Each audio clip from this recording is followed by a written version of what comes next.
Iyi ni radio BBC gahuza miryango ivugira i Londres kuri metero 19 25 31 na 41 no ku mirongo ya FM mu karere k'ibiyaga bigari no kuri internet kuri bbcgahuza.com.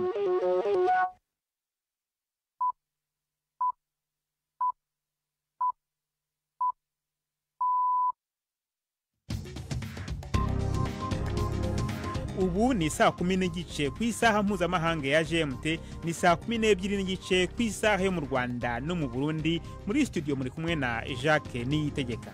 Izi ni ingingo z'ingenzi zigize aya makuru. Umushumba wa Kiliziya Gatolika Papa Francisco yatabarutse. Umva bimwe mu by'abantu bazamwibukiraho cyane.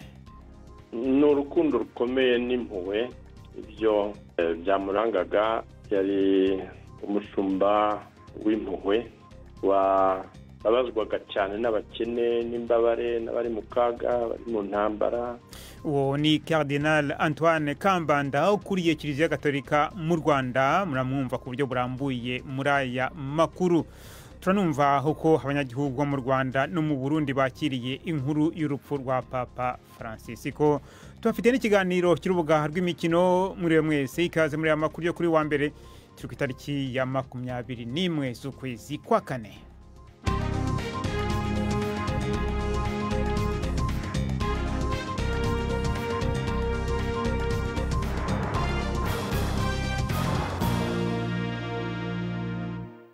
Aya makuru ku buryo burambuye ni mukanya Prudence Ngyumva maze kutugezaho muri make amakuru y'ingenzi avugwa hirya no hino ku isi. Isengesho rya mbere mu ruhame ryo gusabira Papa Francis watabarutse mu masaha ya mu gitondo kuri uyu wa mbere rirakorerwa mu rusisiro rwitiriwe Mutagatifu Petero saa 1:30 ku isaha i Vatican. Inzogera kuri Bazilika ya Mutagatifu Petero i Roma zavugijwe mu kwibuka iki gihe cy'akababaro.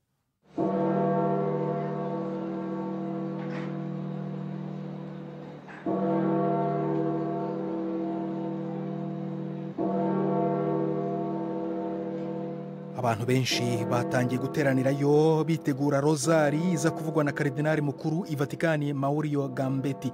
Umurambo wa Francis uraza gushyirwa mu isanduku nijoro i Vatican, ishobora kwimurirwa muri Bazilika yitiriwe Mutagatifu Petero kuwa gatatu. Umuhango wo kumushyingura ukazakorwa mu cyumweru. Papa Francis wavutse yitwa Jorge Mario Bergoglio mu mwaka wa 1936 muri Argentine, yari umuhungu w'abimukira b'Abataliyani.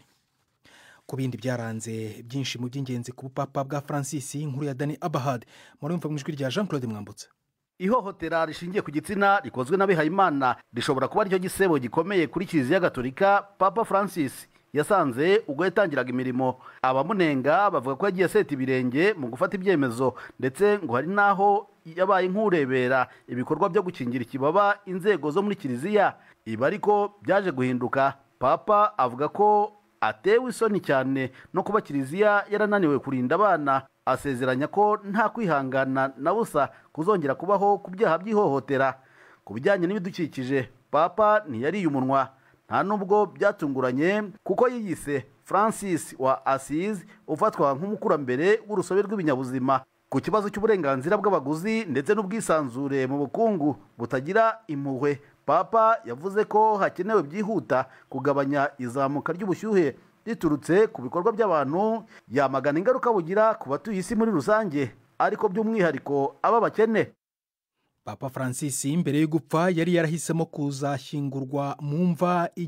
kutazashyingurwa mu mva igenewe abapapa i Vatican nk'uko byagenze ku bamubanjirije. We yasabye gushyingurwa muri Bazilika ya Santa Maria Maggiore mu gace ka Roma, aho benshi mu bimukira bahinduye inturo. Yananze kandi umuhango w'amasanduku atatu aterekwa imwe hejuru y'indi, ahubwo ahitamo gushyingurwa mu isanduku yoroheje kandi ikozwe mu biti. Inama ishinzwe gutora uzamusimbura ntizatangira mbere y'iminsi 15. Abakardinali 135 nibo bazatora. Visi Perezida wa Leta Zunze Ubumwe za Amerika J.D. Vance ari kubonana na Minisitiri w'Intebe w'Ubuhinde Narendra Modi i New Delhi mu biganiro bigamije kwagura imikoranire mu bucuruzi. Ubuhinde burizera kugera ku masezerano azabukuriraho amahoro aremereye bwashyiriweho na Leta Zunze Ubumwe za Amerika. Amerika ibona Ubuhinde nk'igihugu cy'ingenzi mu gukumira ijambo ry'Ubushinwa mu karere ka Indo na Pasifika. Bwana Vance ari kumwe n'umugore we Usha ufite inkomoko mu Buhinde n'abana babo muri uru rugendo rw'iminsi 4. Aya ni amakuru ya BBC. Abaganga muri Sudani baravuga ko umubare w'abantu biciwe mu karere k'uburengerazuba bwa Darfur wazamutse ukarenga 600 mu minsi itageze ku 10. Niwo mubare munini w'abasivile bishwe badafite intwaro kuva intambara yatangira mu myaka 2 ishize. Mu gitero cyo ku cyumweru, ihuriro ry'abaganga bo muri Sudani, Sudan Doctors Network, ryavuze ko abantu barenga 20 mu mbabarire bishwe, abandi 100 barakomeretswa n'ibitero by'abarwanyi ba Rapid Support Forces mu mujyi wa El Fasher wazahaye cyane. Uyu muryango uranavuga ko igitero cyarimo ibitwaro biremereye cyane kandi kibasiye uturere dutuwe. Perezida Emmanuel Macron w'Ubufaransa ari gusura ikirwa cya Mayotte amezi 4 nyuma y'uko kibasiwe n'imihengeri. Yavuze ko intego y'uru rugendo rwe ari ukureba ibikenewe mu kubaka aka karere no gushyiraho itegeko rizaca bimukira batemewe n'amategeko, rigashyigikira ubukungu mu gutuza abantu muri iki kirwa cy'Ubufaransa gikennye kurusha ahandi. Mu rugendo rwa mbere Macron yarakomerewe cyane, abahatuye bakasaba ubufasha mu duce twibasiwe bikomeye n'ibiza. Jacques, urakoze Prudent Sengiyumva.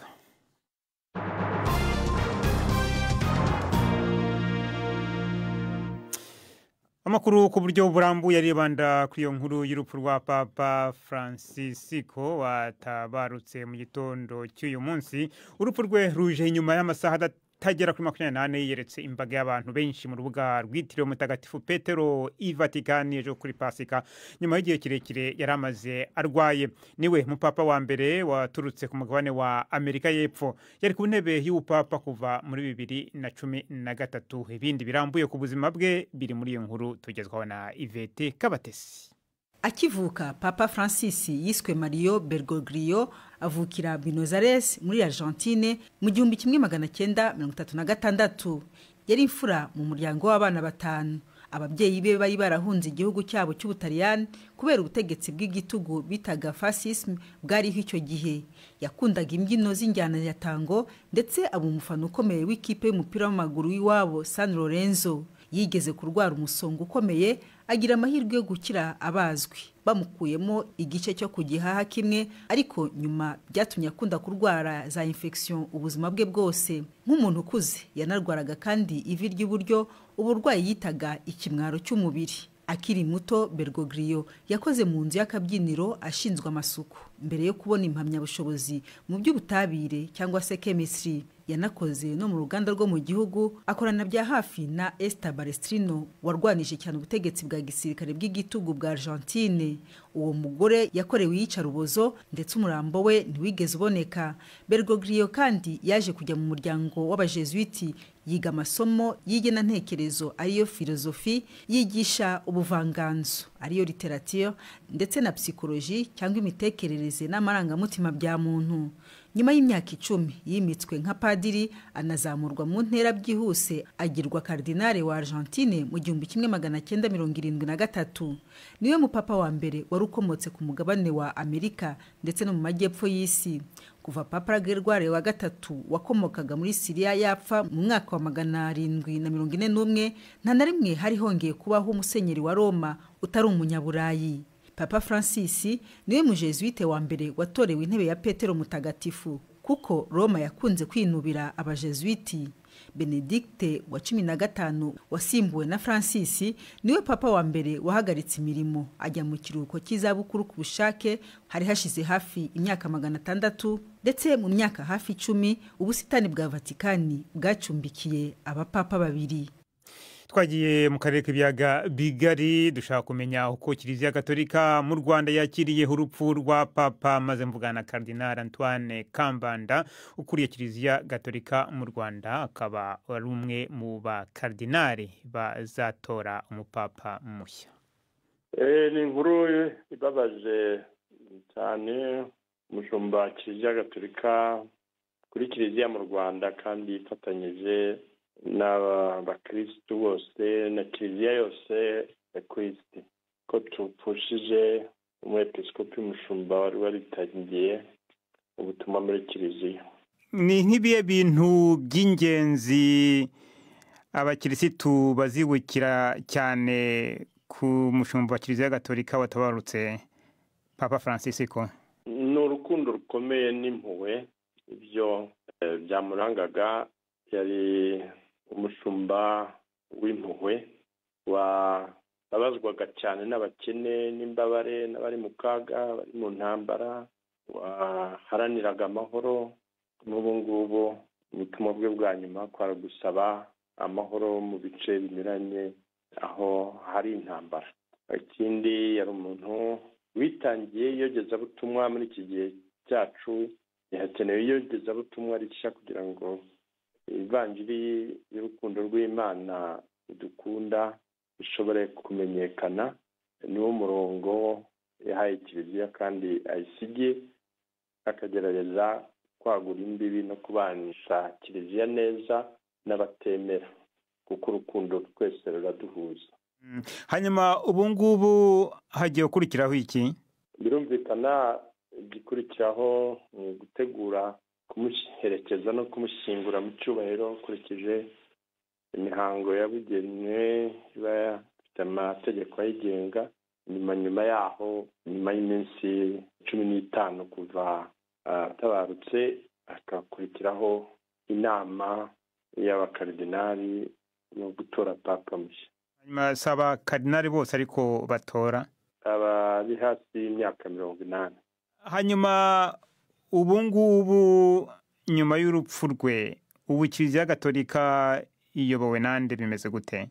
Iyobowe n'inama y'abakaridinali bahura bakareba uko imirimo igabagabanwa n'abahuzabikorwa, ariko hari umukaridinali mukuru n'ubundi ukuriye abandi, karidinali re nawe nyine utumiza iyo nama. Ubu rero mwese abakaridinali rero mwitezwe i Roma gihe ki? Vuba bishoboka. Abari i Roma cyangwa se abari hafi, inama ya mbere zatangira ejo 3:00. Bundi abandi turimo turareba dukurikije aho turi n'uburyo bwo kuhagera, ariko twese vuba bishoboka. Cardinal Antoine Kambanda. Twavuganye kandi na bamwe mu bakirisitu Gatolika bo mu Kiliziya Gatolika mu Rwanda kugira ngo twumve ko bakiriye iyo nkuru y'urupfu rwa Papa Francisco. Nibwo tukimara kubimenya mu kanya, umwana w'abakirisitu tuba tubyiteguye, tuba tuzi ko iherezo ry'umukirisitu ari ukwigira mu ijuru, kandi umuntu akagenda neza ntawe yanduranyije nawe, n'ibikorwa bye byiza bikamuherekeza. Tuzamwibukira ko yakundaga abakirisitu, agakunda urubyiruko, agakunda abantu bose, nta muntu avanguye. Twabyihanganiye nk'abakirisitu, ariko icyo twamwibukira ni uko yatubereye umubyeyi mwiza, ntacyo twigeze tumuburana. Mu byerekeye amasengesho yasabiye buri mpande zose, no kuba turiho yariwe. Turashimira ibyo yadukoreye.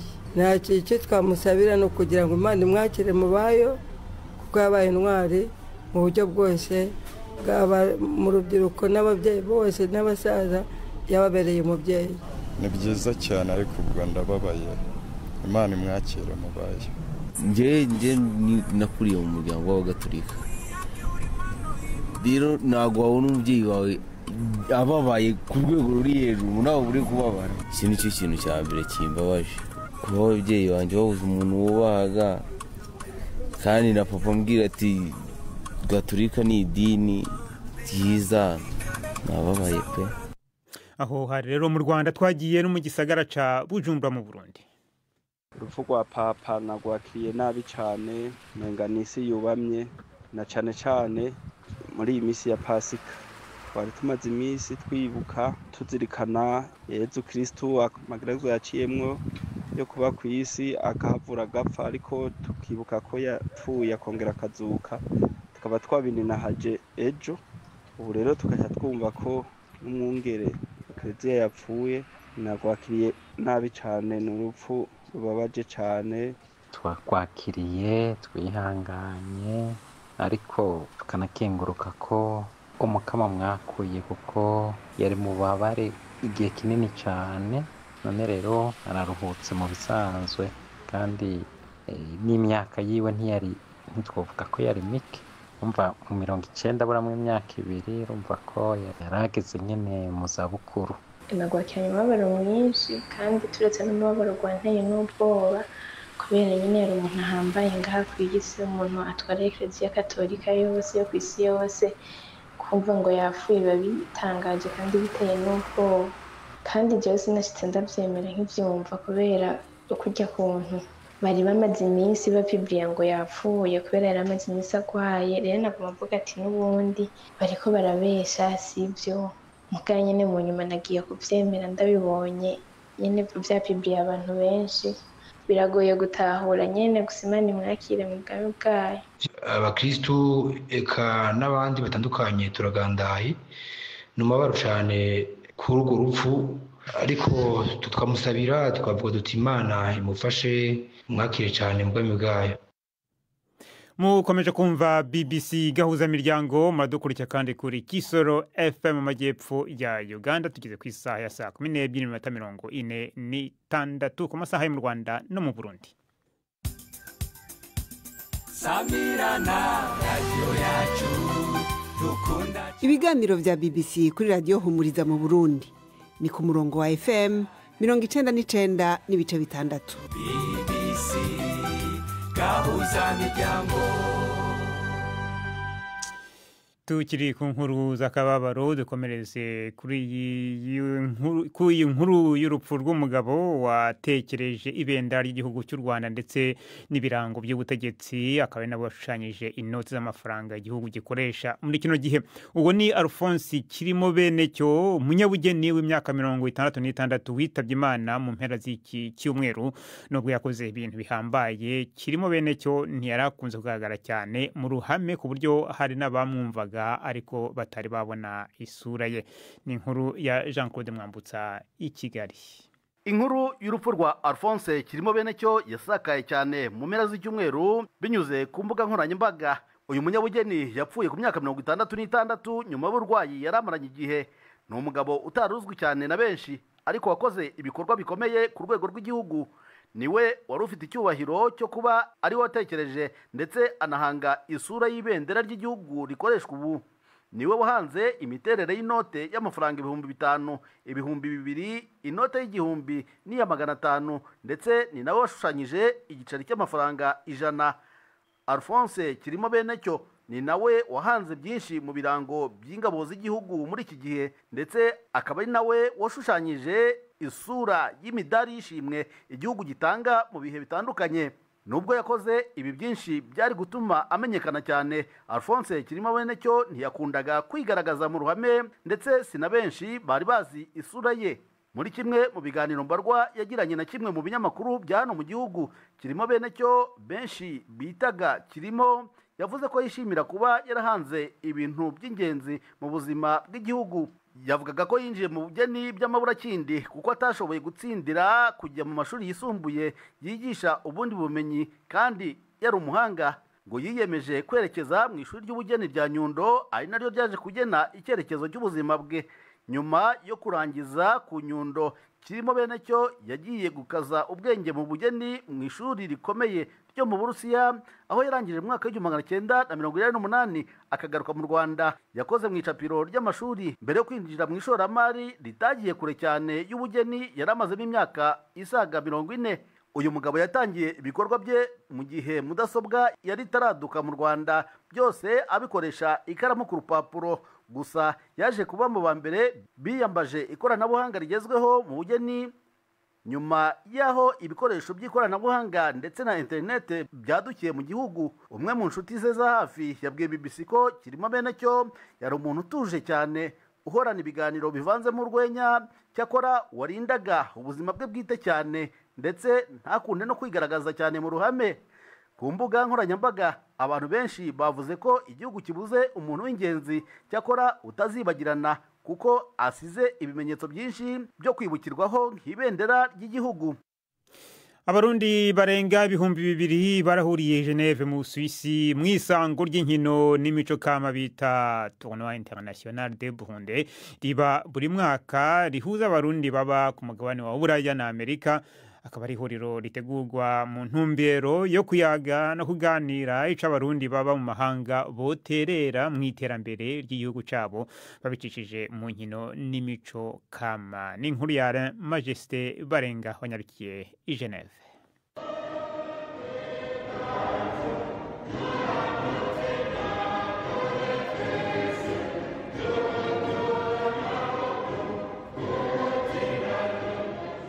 Urwo rurimbo rusamirana nuruhayagiza igihugu c'u Burundi. Abumva rusamirana bo kwibaza ko ari Burundi, ariko ni Geneve mu gihugu c'u Suisse, aho ibibe by'abarundi bari bakoraniye kuri uno musi wa gatandatu mwisango bita TBBI Tournoi International de Burundi. Iryo risango riba buri mwaka, uno mwaka ryahuje ibihumbi by'abarundi bava mu bihugu birenga 8 bya Buraya na Canada. Nisango ry'inkino n'imico kama rihuza abo barundi baba mu bahanga kugira biginane bongere bayaga ibihanze igihugu cabo babicishije mu nkino n'imico kama. Ucinjira habera ivyo birori wakirwa n'abarundi sinzi bo mu runganwe rutandukanye, bamwe binonora imitsi, abandi bikora mu gahogo no mu mashi bashigikira imigwi iri kwirahiganwa mu rukino rwa basketball. Hanze y'ikibuga hoho abakiri bato bariko bashikura kamushikaki kagizwe n'inyama zokejwe ku buryo bw'ikirundi bongera batamba.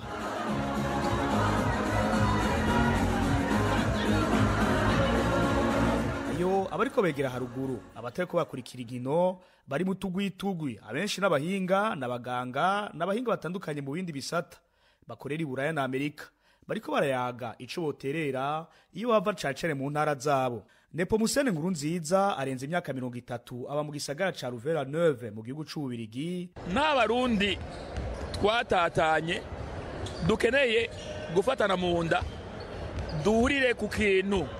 Aha anye naho turi mu mahanga turi mu Burundi murabona yuko nibendera risamirana ibinya n'akanyo keza cyane ko kumenyekanisha igihugu cyatuvyaye twame tugikunda tuzokora byose bikenewe kugira ngo abarundi subirane banywane bayaga rimwe.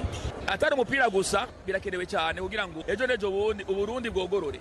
Nayo Amani Ibaze n'umupfasoni yaje ava mu gihugu ca Canada mu gisagara ca Toronto yateguye umwanya muremure uru rugendo, avuga ko ari ikimenyetso ko abarundi babishatse bo kwitera iteka. Victoire ya mbere nuko twoba twashitse ngahaye twashoboye gutsinda umwanya, hari vyinshi vyo gukora urabizi. Bujumbura hari abavuye muri Canada, hari abavuye mu bihugu byose vyo muri Europe, kandi dushaka kubandanya twubakire kuri cyane iwacu i Burundi. Iryo sango ry'abarundi ryatanguye ari higanwa risanzwe ry'umupira w'amaboko basketball ryatanguye mu 1996 mu Bubiligi ryitabirwa n'ibisagara byo mu Bubiligi. Ubu rikaba ryaratandukiye ibindi bisagara ko ryitabwa n'abarenga 2000 bava mu bihugu birenga 8 bya Buraya, hakiyongera ko n'igihugu ca Canada. I Geneve mu gihugu c'u Suisse, Alain Majesté Barenga. BBC gahuza miryango dukomereze mu makuru y'imikino uyu munsi mwateguriwe kandi mugezwaho na Yves Bucyana. Umugoroba mwiza abakunzi ba BBC ay'imikino ndayahera mu Rwanda. Ikipe ya Rayon Sport yongeye kwisubiza umwanya wa mbere muri shampiyona. Kuwa gatandatu Rayon Sport yatsinze Muhazi United 2-0 mu gihe ejo ku cyumweru APR FC yirangayeho inganye na Etincelle 2-2, nyamara yari izi neza ibyavuye mu mukino wa Rayon Sport. Ubu Rayon Sport ifite amanota 50 naho APR FC ikagira 49. Hagati aho kandi Rayon Sport yisubiyeho yemera gukina umukino wa kimwe cya kabiri na Mukura Victory Sport mu gikombe cy'amahoro. Uwo mukino uzasubirwamo ku munsi w'ejo hakinwa iminota yari isigaye mbere yo kuwuhagarika ku munota wa 27 kubera ikibazo cy'umuriro ku kibuga cya Huye. Mu Burundi naho shampiyona yarakomeje. Ikipe ya Aigle Noir yanze kurekura, ejo ku cyumweru yatsinze Flambeau 2-1, nayo Bumamuru ku mwanya wa kabiri yashoboye gutsinda Dynamique 2-0. Aigle Noir irarusha Bumamuru amanota 7. Tujye muri Afrika. Ikipe ya Simba Sports Club yo muri Tanzania ejo yatsinze Stellenbosch yo muri Afrika y'Epfo igitego 1-0 mu mukino ubanza wa kimwe cya kabiri guhatanira igikombe cy'impuzamashyirahamwe y'umupira w'amaguru muri Afrika CAF. Muri icyo gikombe kandi ikipe ya Berkane yo muri Maroc yanyagiye CS Constantine yo mu gihugu cya Algeria ibitego 4-0 mu gikombe cy'abaye ya mbere iwayo Champions League. Ikipe zo muri Afurika y'Epfo zakiriye izo mu Misiri. Muri iyo mikino ya kimwe cya kabiri Mamelodi Sundowns yanganyije na Al Ahly 0-0 ndetse Orlando Pirates nayo inganya na Pyramids 0-0. Imikino yo kwishyura izaba kuri uyu wa gatanu.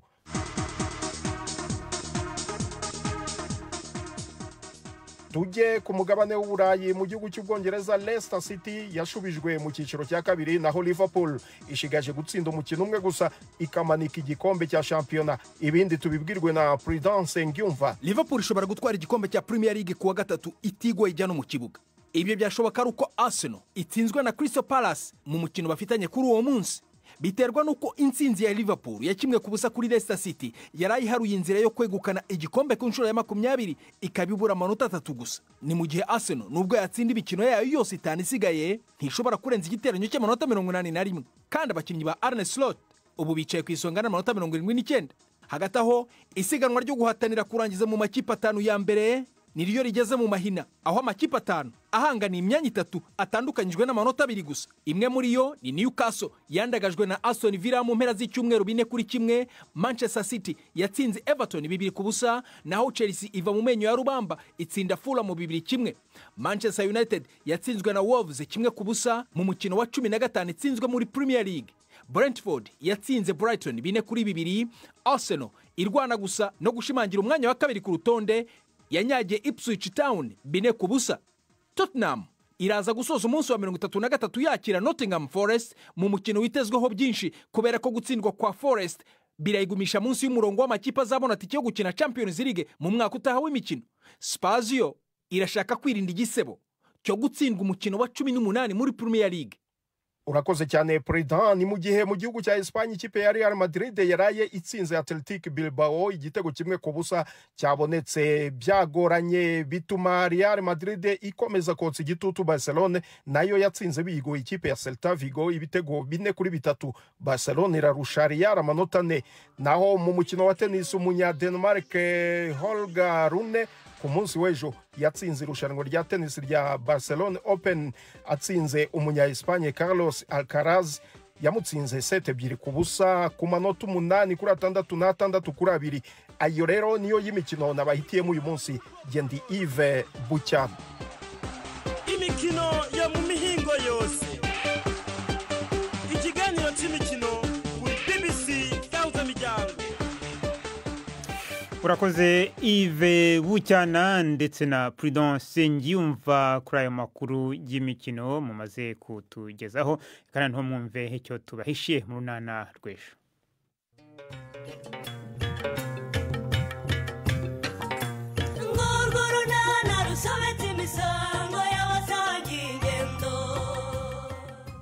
Mu kiganiro runana cyo kuri wa kabiri twabateguriye. Ariko Sonori, ubundi nkaho bakubaza icyo utonganira uhavuga iki? Noneho ndi kwiyenza. Ntaho bitaniye no kwiyenza. Ntabwo numva ukuntu umuntu yifata rwose akigira nabi bigeze aho ngaho ngo nuko atakuwe. Mbese ubwo kunsaba ntacyo bikubwiye nishaka sinzongere kwirwa mbikubwira. Uko bitakimbwiye ariko ntago ari byo byihutirwa aka kanya. Aka kanya se harihutirwa iki Karembe? Ni 12:45 kuri BBC. Mbere yo kubasezeraho nababwira nagara ko inkuru ivugwa cyane mu makuru ku isi. Umushumba wa Kiliziya Gatolika Papa Francisco yatabarutse. Urupfu rwe rukaba rwaje nyuma y'amasaha atagera kuri 28 yiyeretse imbaga y'abantu benshi mu rubuga rwitiriwe Mutagatifu Petero i Vatikani ejo kuri Pasika. Nyuma igihe kirekire yaramaze arwaye, niwe mupapa wa mbere waturutse ku mugabane wa Amerika y'Epfo, akaba yari ku ntebe y'ubupapa kuva muri 2013. Isengesho rero rya mbere mu ruhame ryo gusabira Papa Francisco watabarutse uyu munsi mu masaha ya kare mu gitondo kuri wa mbere rirakorerwa mu rubuga rwitiriwe Mutagatifu Petero 1:30 ku isaha ya Vatikani. mu yandi makuru abaganga muri Sudani baravuga ko umubare w'abantu biciye mu karere k'uburengerazuba bwa Darfur wazamutse ukagera kuri 600 wazamutse ukagera kuri 600 mu minsi itageze ku 10 hano makuru yarahagarariwe na Marco niyo nkuru mwakoze cyane guhitamo BBC gahuza n'imiryango